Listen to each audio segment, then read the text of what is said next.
Bienvenue à ce bulletin d'information de la télévision rwandaise. Tout de suite, les grands titres. 4 ans après avoir formulé sa requête pour l'adhésion à la communauté est-africaine, la République démocratique du Congo a officiellement intégré ce mardi l'organisation. La Banque nationale du Rwanda se félicite que le profit du secteur bancaire ne cesse d'augmenter compte tenu des chiffres d'exploitation de l'an 2021. Encore une fois, bienvenue, chers téléspectateurs de Rwanda TV. Je suis David Carmel Ingabire. C'est une joie de vous retrouver. Le président de la République, Paul Kagame, a visité ce mardi des installations de BioNTech et s'est entretenu avec Ugur Sahin, oncologue et immunologue allemand d'origine turque. Ugur Sahin, qui est le PDG de BioNTech, qui a aidé à développer l'un des principaux vaccins contre la Covid-19. Les deux hommes ont échangé sur l'inauguration prochaine du système modulaire BioNTech au Rwanda qui permettra de fabriquer des vaccins Covid-19 ainsi que des vaccins contre le paludisme et la tuberculose actuellement en cours de développement. Je vous le disais en titre, 4 ans après avoir formulé sa requête pour l'adhésion à la communauté est-africaine, la République démocratique du Congo a officiellement intégré ce mardi l'organisation. L'intégration de la RDC à la communauté est-africaine s'est déroulée au cours du 19e sommet extraordinaire des chefs d'État des pays membres de l'EAC, tenu virtuellement. Kassim Youssouf nous en dit plus. Dès son mardi 29 mars 2022, la République démocratique du Congo est le 7e membre de la communauté des pays d'Afrique de l'Est. C'est le chef de l'État kényan Uhuru Kenyatta, président en exercice de cette organisation, qui a officiellement déclaré que la République démocratique du Congo est à part entière membre de la communauté est-africaine.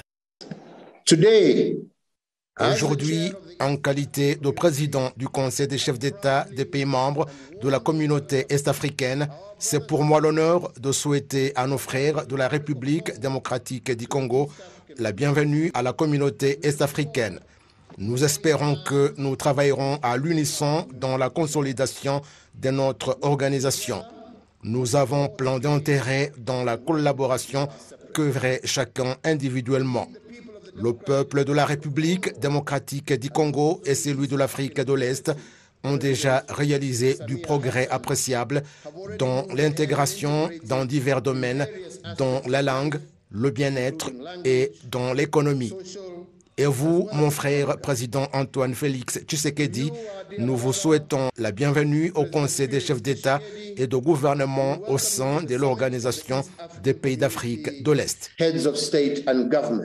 Le président Kenyatta a fait observer que l'adhésion de la République démocratique du Congo dans cette organisation est une opportunité pour les deux côtés, car elle va booster le produit intérieur brut à hauteur de 50% du côté de la République démocratique du Congo et à 25% pour la communauté est-africaine en général. Le président de la République, Paul Kagame, a également souhaité la bienvenue à la République démocratique du Congo, soulignant qu'accueillir ce pays au sein de cette organisation est un pas appréciable dans le sens de l'intégration régionale et de l'Afrique en général. Le chef de l'État a en outre indiqué qu'accueillir et intégrer la République démocratique du Congo dans tous les domaines et dans le quotidien de cette organisation devrait être accéléré. I congratulate our brothers and sisters from the Democratic Republic of Congo. Je félicite nos frères de la République démocratique du Congo et je leur souhaite la bienvenue au sein de la communauté est-africaine. Le Rwanda exprime également ses remerciements au Conseil des ministres en charge des affaires de cette organisation et son secrétariat général pour avoir accéléré cette activité. J'invite tous les organes de l'organisation à accélérer l'adhésion totale de la République démocratique du Congo au sein de cette organisation conformément au programme que le Conseil des ministres a adopté. Le Rwanda est prêt à apporter sa contribution dans ce périple. Avant de clôturer, permettez-moi d'adresser ma sympathie au gouvernement et au peuple ougandais suite au décès du président du Parlement de ce pays, son Excellence Jacob Oulanya. Jacobo Olanya. Le président de la République démocratique du Congo, Antoine Félix Tshisekedi, a indiqué que c'est un honneur et une opportunité pour son pays d'adhérer à la communauté est-africaine.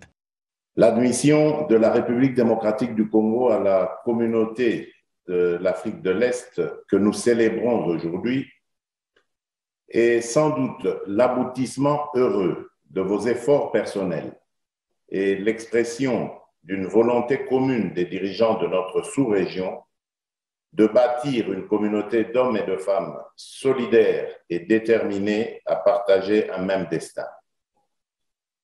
Le peuple congolais s'en réjouit et prend part, par ma voix, l'engagement solennel d'œuvrer de toutes ses forces pour le développement de l'Afrique de l'Est, notamment par l'optimisation de l'exploitation de nombreux atouts économiques de nos pays respectifs et des opportunités de coopération insuffisamment exploitées qu'ils offrent pour le bien-être de nos populations. Le peuple congolais vous en saurait à jamais gré. Le secrétaire général de la communauté est-africaine, le docteur Peta Madoki, a également fait savoir que l'adhésion de la République démocratique du Congo au sein de l'organisation est-africaine aura un impact favorable sur la création d'emplois, la facilitation du commerce et des échanges et permettra de booster la capacité des pays membres à rivaliser au marché international. L'adhésion de la République démocratique du Congo à la communauté est-africaine va permettre à la population de cette organisation d'accroître de 90 millions, passant de 193 à 283 millions. Le journal continue sur la télévision rwandaise. Le gouvernement du Rwanda, par le biais du gouverneur de la province de l'Ouest, rejette en bloc les accusations selon lesquelles le Rwanda soutiendrait les éléments du M23 qui ont repris les armes dans la partie est de la RDC. Au micro de notre confrère Lambert Ndineza, le gouverneur de la province de l'Ouest du Rwanda, Habitegeko François, a réagi au communiqué du gouverneur militaire de la province du Nord Kivu en RDC. Suivez. C'est un communiqué qui est sans fondement et invraisemblable. L'armée rwandaise, comme une armée professionnelle, ne peut pas se lancer dans des actes comme ils l'ont indiqué. C'est une armée professionnelle qui est en train de faire bien son travail. Je voudrais alors porter communiquer à l'opinion publique que ce sont des mensonges sans fondement et nous refutons catégoriquement ces mensonges. Vous pensez que cela peut avoir des impacts sur les deux pays? Oui, bien sûr, les mensonges, ça a toujours des impacts. Le Congo, c'est un pays voisin. Nos populations vivent dépendamment les uns des autres. Alors, ce n'est pas bien de s'aimer les mensonges comme ça entre les deux populations qui vivent mutuellement, qui font du commerce ensemble. C'était pas bon de voir un communiqué comme ça. Les gens qu'ils ont montrés, ce sont les gens qu'ils ont même montrés dans une réunion qui s'est tenue à Kigali, des instances de renseignement. Alors on se demande comment les gens qui ont été mentionnés il y a 2 mois presque, ils ont été appréhendés au champ de bataille. C'est insensé et c'est infondé. La Banque nationale du Rwanda se félicite que le profit du secteur bancaire ne cesse d'augmenter compte tenu des chiffres d'exploitation de l'an 2021. Elle indique en effet que malgré la hausse des prix qu'on observe au Rwanda et dans le monde en général, le secteur financier rwandais est au beau fixe et donne l'espoir qu'il y aura toujours des fonds nécessaires à investir dans divers projets. Kassim Youssouf nous fait le point. Le gouverneur de la Banque nationale du Rwanda, John Rwangombwa, a dit aux participants à l'activité de publication de l'état du secteur financier et monétaire que s'il y a des inquiétudes quant à l'augmentation des prêts nécessitant une attention en ce qui concerne le remboursement, cette institution se félicite que le profit que le secteur bancaire réalise ne cesse d'augmenter compte tenu des chiffres d'exploitation de 2021. Selon le rapport de la Banque nationale du Rwanda, la participation à l'utilisation de la technologie dont les services financiers continuent d'augmenter à un rythme élevé, ce qui laisse espérer que le service octroyé va s'améliorer davantage. Le gouverneur John Rwangombwa estime cependant qu'il y a un besoin de sensibilisation sur la technologie car il y a ceux qui hésitent à y participer pour diverses raisons. Concernant l'impact que la guerre Ukraine-Russie pourrait avoir sur le Rwanda, la Banque nationale du Rwanda souligne que les prix sont largement différents. Il a notamment été question du prix des produits dérivés du blé où le Rwanda importe normalement depuis ces pays presque 60% des produits dérivés du blé. La BNR s'est en outre exprimée sur le prix des produits pétroliers, soulignant que la hausse s'expliquait par le fait qu'entre 12 et 17% de ces produits proviennent également de ces deux pays en guerre. Le journal continue. Merci d'être avec nous. Le ministère de l'Agriculture et des Ressources animales a cité des plans à long terme pour augmenter les résultats globaux des agriculteurs. Les résultats de la première recherche conjointe menée dans le district de Lulindo entre le réseau de recherche sur les politiques économiques IPRN et l'Organisation des Nations Unies pour l'alimentation et l'agriculture FAO ont été discutées, la recherche portant sur les agriculteurs et les produits agricoles. Ceci afin de permettre aux agriculteurs non seulement de vendre commercialement les produits agricoles, mais également d'en conserver une partie pour l'usage domestique dans le but de réduire le retard de croissance au Rwanda. La période de collecte de données était de juillet à août 2021. L'objectif principal de cette recherche est de contribuer à l'amélioration des moyens de subsistance dans les petites villes et villages et aussi de savoir dans quoi les quartiers périphériques de la ville de Kigali produisent et vendent. L'évaluation des systèmes alimentaires urbains dans le district de Lulindo a été réalisée. Dans la recherche menée, ils ont analysé la situation des composantes biophysiques et socio-économiques du système alimentaire et une cartographie des flux alimentaires et une analyse de la chaîne de valeur en rapport avec les systèmes alimentaires de région de la ville de Kigali. Ils élaborent des recommandations pour un système alimentaire résilient sur la base d'une analyse de situation dans le district de Lulindo et des politiques qui favorisent les agriculteurs pour les résultats plus positifs. Ils relieront également les agriculteurs au marché et des produits alimentaires durables seront mis en œuvre. Les solutions pointées par les chercheurs et le ministère sont de changer nécessairement et impérativement en profondeur le système alimentaire actuel, l'objectif étant de mieux reconstruire pour développer des systèmes alimentaires urbains pour les prochaines décennies, comme la durabilité économique, la durabilité sociale et la durabilité environnementale. Le ministère de l'Éducation souligne que le nombre de filles qui étudient les sciences, technologies et mathématiques est encore inférieur à celui des garçons dans les écoles secondaires. Cela a été réitéré ce mardi lors du symposium national sur l'éducation des filles qui a évalué de près les obstacles rencontrés dans l'éducation des filles et comment les surmonter.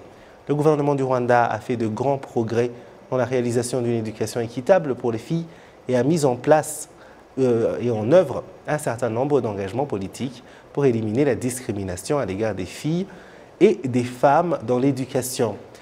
Les clubs de filles ont été créés pour éduquer et aider les filles à résoudre certains problèmes auxquels elles sont confrontées. Plusieurs dirigeants d'école notent que ces clubs sont utiles.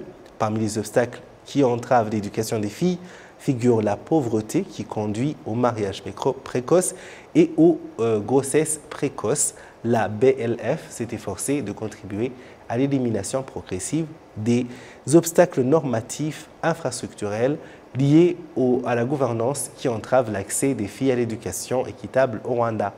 Le haut-commissaire britannique au Rwanda, Omar Daher, a noté que le programme vise à assurer un accès équitable et durable à l'éducation des filles. Selon le ministère de l'Éducation, en 2019, le nombre total de filles étudiant les sciences au deuxième cycle du secondaire était de 65 450 contre 80 867 garçons.